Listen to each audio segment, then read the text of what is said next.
बॉलीवुड के ही मैन धर्मेंद्र का निधन हो गया है। वो 89 साल के थे और पिछले कई दिनों से बीमार चल रहे थे। 12 नवंबर को धर्मेंद्र को हॉस्पिटल से डिस्चार्ज कर दिया गया था।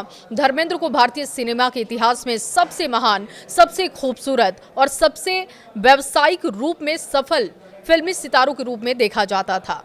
65 साल के फिल्मी करियर में उन्होंने 300 से अधिक फिल्मों में काम किया और हिंदी सिनेमा में सबसे ज्यादा हिट फिल्मों में अभिनय करने का रिकॉर्ड भी उनके नाम है।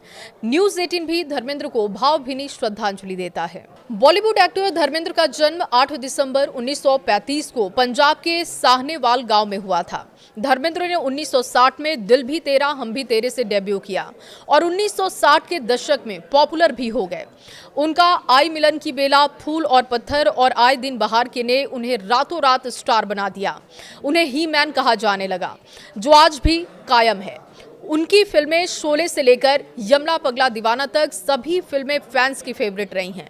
धर्मेंद्र ने शोले, धर्मवीर, चुपके चुपके, मेरा गांव मेरा देश और ड्रीम गर्ल जैसी कई यादगार फिल्में दी हैं। हाल ही में वो शाहिद कपूर, कृति सनन की फिल्म तेरी बातों में ऐसा उलझा जिया में नजर आए और उनकी आखिरी फिल्म 21 आने वाली 25 दिसंबर को रिलीज होगी। इस फिल्म का ट्रेलर रिलीज हो चुका है, जिसमें धर्मेंद्र का शानदार अंदाज देखने को मिला है। ही मैन धर्मेंद्र की जन्मभूमि पंजाब है। ख्वाबों की नगरी मुंबई में लंबे समय तक रहने के बाद भी उनका अपनी जमीन से जुड़ाव बना रहा। धर्मेंद्र को धरती से प्यार, खेती किसानी से मोहब्बत और प्रकृति की गोद में रहना बहुत अच्छा लगता था। ट्रैक्टर एटीवी से उनका गहरा लगाव भी दिखता था। लोनावाला स्थित अपने 100 एकड़ के फार्म हाउस पर कभी किसानों के साथ दिखते थे, तो कभी बत्तख के साथ मस्ती करते, तो कभी गाय भैंसों के झुंड को हाँकते हुए दिखते थे।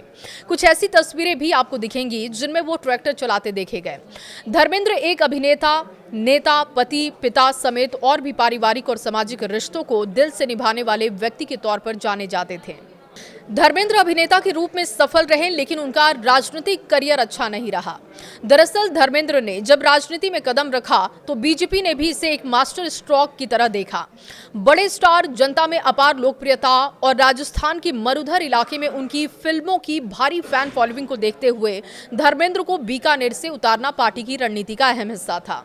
साल 2004 का चुनाव बीकानेर में खास था। धर्मेंद्र ने कांग्रेस के कद्दावर नेता रामेश्वर लाल डूडी को 60,000 से ज्यादा वोटों से हराया। लोकसभा पहुंच गए, लेकिन लोकसभा पहुंचने के बाद तस्वीर बदलने लगी। धर्मेंद्र को महसूस हुआ कि संसद में काम करने के लिए सिर्फ लोकप्रियता काफी नहीं है। राजनीति की अंदरूनी खींचतान, दिल्ली की जटिल व्यवस्था और फाइलों की दुनिया उन्हें सहज नहीं लगती थी। बीकानेर की जनता को भी ये बात अखरने लगी कि उनका सांसद ज्यादातर समय मुंबई में रहता है।